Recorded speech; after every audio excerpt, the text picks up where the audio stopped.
How to write a review on Yelp. Writing a review on Yelp is simple, and here is what you can do. First of all, open your preferred web browser. Then in search address bar, type down write a review on Yelp, or you can simply write down Yelp write a review and hit enter. These keywords will navigate you to the official site of Yelp where you can write a review.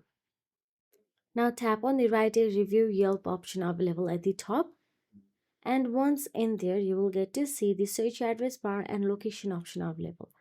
Now all you have to do is simply type down which restaurant or which location you want to write the review of, then scroll down and tap on that location, and you will get to see stars and review box option available on your screen.